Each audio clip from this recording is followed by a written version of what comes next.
Magandang araw mga bata! Ako si Teacher Anje, Teacher Shell, at kami ang inyong magiging guro sa araw na ito. Bago tayo magpatuloy, ay meron ako dito inihandang ilang pamantayan na dapat ninyong sundin sa ating klase ngayong araw. Ang una nating pamantayan, huwag maingay. Pangalawa, makinig ng mabuti. Pangatlo, umupo ng maayos. Pang-apat, makikiisa. At panglima, huwag pauli-uli. Ngayon naman mga bata ay magkakaroon tayo ng isang laro. Gawin nga muna natin ang handa na kamikla. Handa na po kami. Handa na po kami. Ayun, magagaling mga bata. Ngayon ang ating laro ay tatawagin natin Pinoy Henyo Games. At hahatiin ko kayo sa dalawang pangkat. Ang unang pangkat ang unang manghuhula, habang ang ikalawang pangkat naman ang magpapahula. At ang kasunod naman ay ikalawang pangkat ang manghula at ang unang pangkat naman ang magpapahula. Bibigyan ko lamang kayo ng tig-3 minuto upang tapusin ang laro. At kung sino man ang pangkat na may pinakamaraming mahula ang larawan na aking ipapakita ay silang mananalo. Bibigyan ko lamang kayo ng tig-5 larawan. At ang mga larawan na inyong hulaan ay tungkol sa tao, bagay, hayop, o lugar. Ngayon mga bata ay maaari na kayong magsimula. Mahusay mga bata ang inyong ginawa sa ating paglalaro. Ngayon naman ay magkakaroon tayong bagong pangkatang gawain. Ngayon, kung handa na kayo, ay sabayan si teacher. Okay? Handa na po kami. Handang-handa na po kami. Magaling mga bata. Nasunod talaga ninyo na mahusay ang handang-handa na kamikla. Ngayon, bago tayo magsimula sa ating pangkatang gawain, maaari ba natin ulitin ang mga pamantayan? Basahin na natin, huwag maingay. Pangalawa, makinig ng mabuti. Pangatlo, umupo ng maayos. At pang-apat, makikiisa. At panglima, huwag pauli-uli. Ngayon ay hahatiin ko kayo sa 3 pangkat. Ang gagawin niyo lamang ay igugrupo ninyo ang mga larawang mapupunta sa inyo. Kung ito ba ay tao, bagay, hayop o lugar. At para sa unang pangkat, ay narito ang inyong gawain.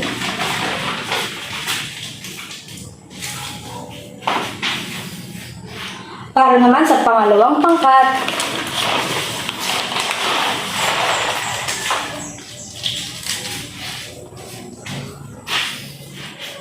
ikatlong pangkat.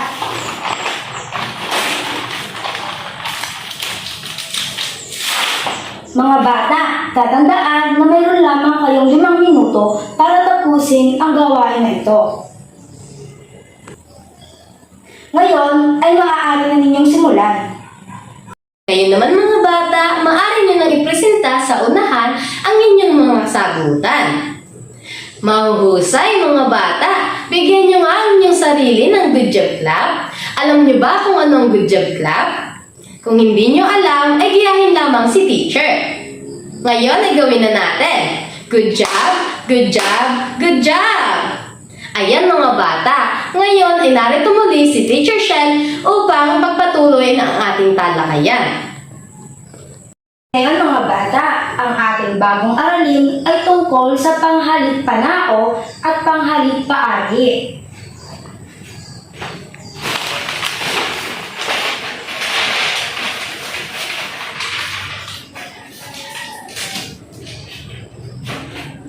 Ang panghalip ay salitang ginagamit upang ipanghalili o ipalit sa pangalan ng tao, lugar, bagay o pangyayari. Ginagamit ito upang maiwasan ang mga paulit-ulit na paggamit sa mga pangalan. May 2 uri ang panghalip. Ito ay ang panghalip panao at ang panghalip paari. Una natin talakayin ang panghalip panao. Ano nga ba ito? Ang panghalip panao ay ginagamit upang panghalili sa pangalan ng tao. Mula ito sa salitang tao, kung kaya ito ay para sa tao. Halimbawa, ako, ko, kita, ka, mo, ikaw, siya, niya. Ito ay ginagamit kung iisa ang tinutukoy. Ngayon naman ay gamitin natin ang panghalip panao sa pangungusap, mga bata. Kaya alamin natin kung ano ang panghalip panao. Ang pangalan ko ay Ana.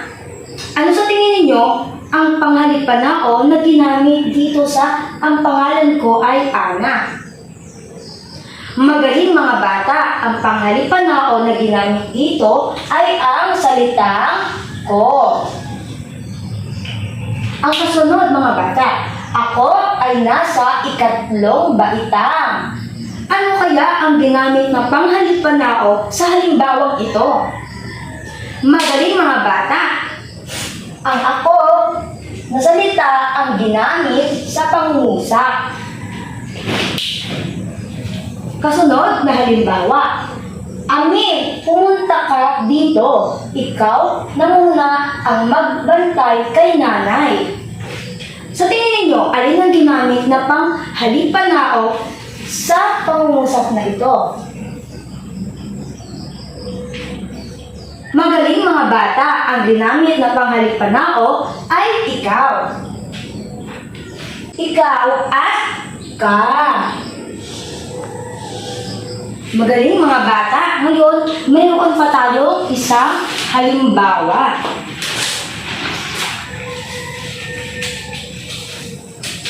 Napansin ba ninyo? Ang salitang kayo, kami, sila, tayo ay ginagamit sa dalawahan o maramihan na pangungusap. Ngayon, tingnan naman natin ng halimbawa. Si Rosa at ako ay magkaibigan. Kami ay laging magkasama. Tingin ninyo mga bata, alin kaya ang ginamit na panghalip panao na dalawahan o maramihan sa pangungusap na ito?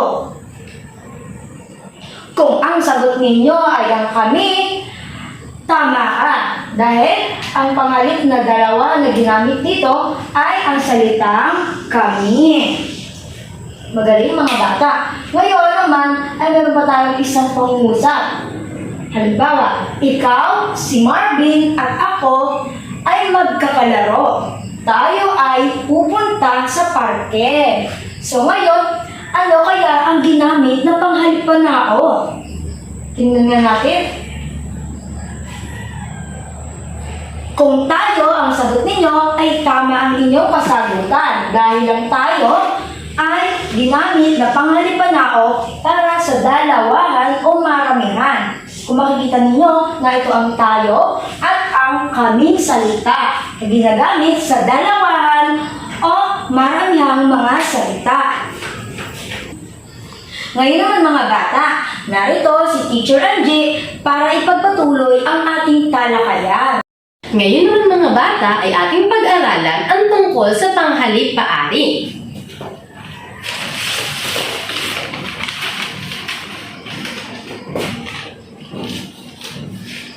Ano nga ba ang panghalip paari? Ang panghalip paari ay ginagamit na panghalili sa pangalan ng taong nagmamay-ari ng mga bagay, hayop, pangyayari o gawaan. Halimbawa, natin, iyo, ko, amin, ninyo, atin, nila, kaniya, inyo, kanila, at namin ay mga halimbawa ng panghalip paari. Ang panghalip paari isahan ay ang mga salitang akin, iyo, kaniya. Ang halimbawa nito ay ang pangungusap na sa akin ang bag na ito. Sa tingin ninyo mga bata, ano ang panghalip paari na ginamit sa pangungusap nito? Tama! Ang panghalip paari na ginamit sa pangungusap na ito ay ang salitang akin. At ang isa pa nating halimbawa ay ang pangungusap na alam kong iyo ang nawawalang lapis kanina. Sa tingin niyo mga bata, ano ang panghalip paari na ginamit sa pangungusap na ito? Mahusay! Ang panghalipaari na ginamit sa pangungusap na ito ay ang salitang iyo. Ngayon naman ay ating pag-usapan ang panghalipaari na maramihan. Ito ay ang mga salitang kanila, inyo, namin, at atin. Ang halimbawa nito ay ang pangungusap na ang bahay na ito ay pag-aari namin. Ano kaya sa tingin nyo ang panghalipaari na ginamit sa pangungusap? Ulitin mo. Ano sa palagay nyo ang panghalipaari na ginamit sa pangungusap na ito?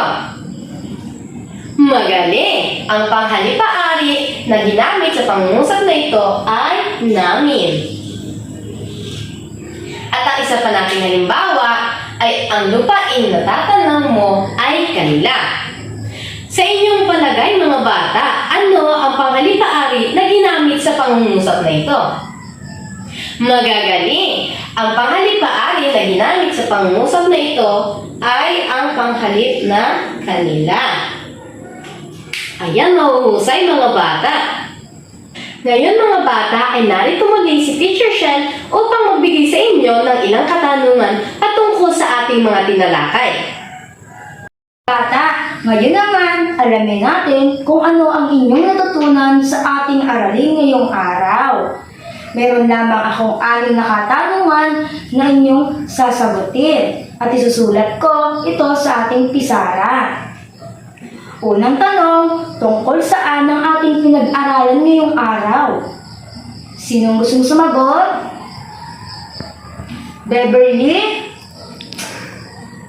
Magaling! Ang ating pinag-aralan ngayong araw ay tungkol sa panghalipaari at panghalipanao.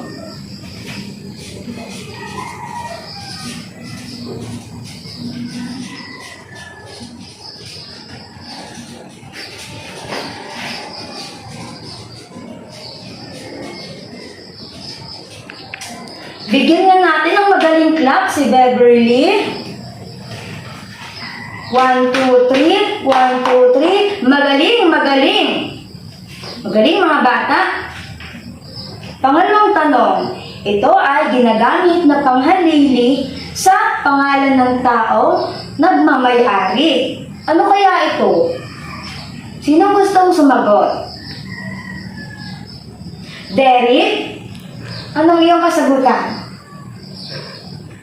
Magaling! Tama ang iyong sagot. Panghalip, paari.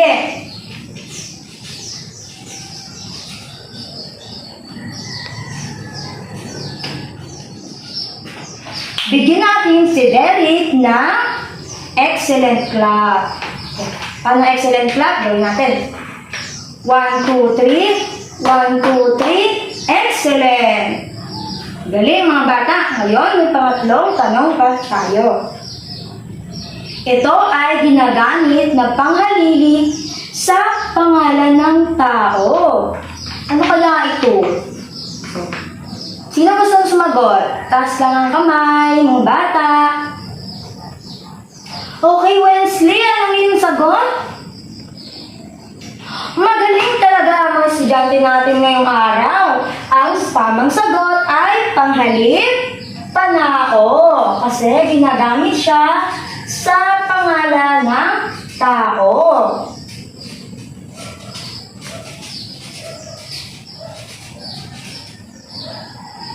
Bigyan natin ng good job clap si Wesley. Ay, 1, 2, 3. 1, 2, 3. Good job, good job, good job, good job. Ay, magaling mga bata. Meron pa tayong pang-4 na tanong. Ano ang dalawang uri ng panghalip? Ano kaya yun? Nag-aralin natin yun. Dalawang uri ng panghalip. Okay, JP, ano ang dalawang pang-uri na panghalip? Oh, very good, JP. Ang tamang sagot natin ay ang panghalip, panao, at panghalip, paari.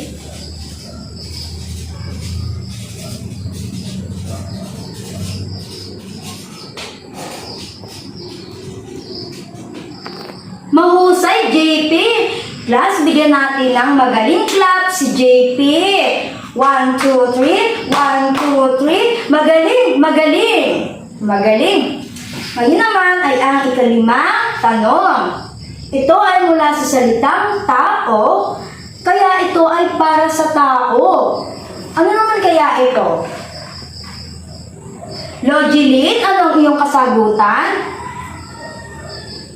Magaling, Logilin! Ang tamang sagot ay panghalip, panao, kasi siya ay galing mula sa salita ng tao.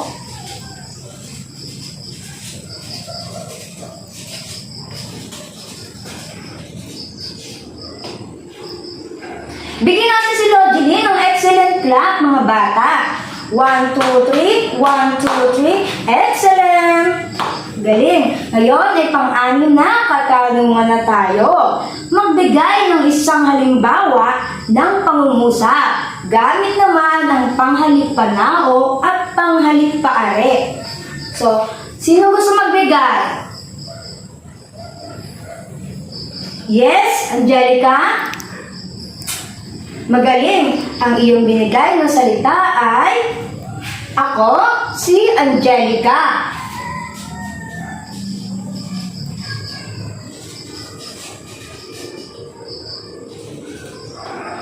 Tama, ito ay panghalip panao dahil ginamit natin ang salita ako. Ngayon naman ang panghalip paari. Magbigay ka nga, Chatlin. Magaling, Chatlin. Ang iyong binigay na salita ay panghalip paari. Ang bahay namin ay malaki.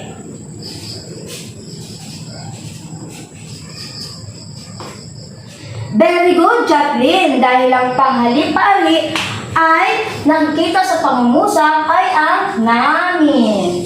Ngayon mga bata, bigyan natin ng good job clap si Angelica at si Chatlin. Okay, 1, 2, 3. 1, 2, 3. Good job, good job, good job. Ngayon naman mga bata, sabay-sabay nating basahin ang inyong mga kasagutan.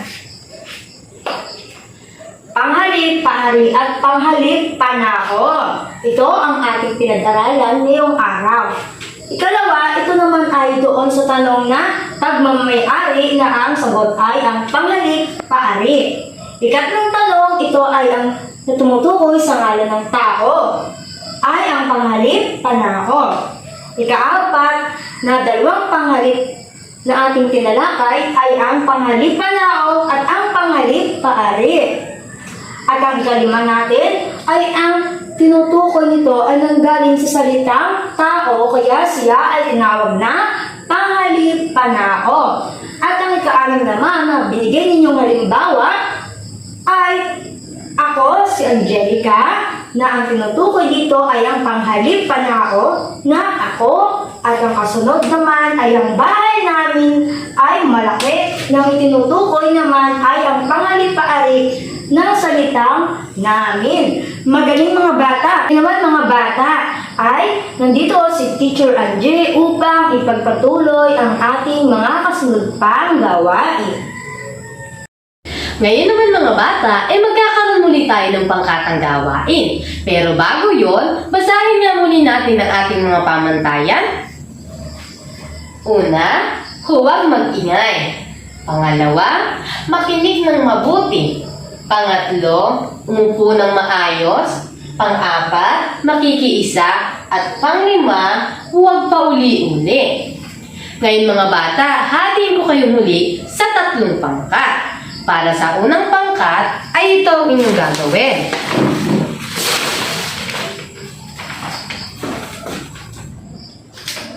Para sa inyong panuto, basahin at isulat sa patlang ang wastong panghalip upang mabuo ang talata. Piliin ang inyong sagot sa kahon. Nandito lamang ang inyong mga sagot na pipiliin. At para naman sa ikalawang pangkat,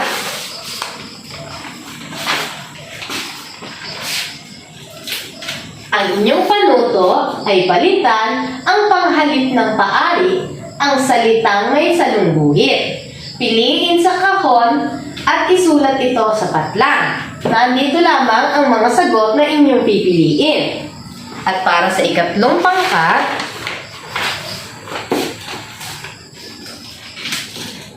ang ating panuto, ikahon ang mga panghalip na mababasa sa talata. Bibigyan ko lamang kayong mga bata ng 10 minuto upang tapusin ang ating gawain. Ngayon mga bata ay maaari niyo nang ipresenta sa unahan ang inyong mga ginawang kasagutan. Mahuhusay mga bata, ang gagaling na ninyong gumawa at alam ko na tandang-tandaan niyo na ang ating pinag-aralan na tungkol sa panghalipanao at panghalipaari. Ngayon mga bata, bigyan nga natin ng wonderful clap ang inyong sarili. Alam niyo ba ang wonderful clap? Kung hindi, ay gayahin niyo lamang ako. 1, 2, 3, 1, 2, 3, wonderful! Ayan mga bata, narito muli si Teacher Shan upang ibigay sa inyo ang huling gawain. Ngayon naman mga bata, alamin natin kung inyong lubos na naunawaan ang ating talakayin ngayong araw. Ngayon ay magkakaroon kayo ng individual na pagsusulit. Kunin ang inyong mga sabutang papel at sagutan ang ididikit ko sa pisara.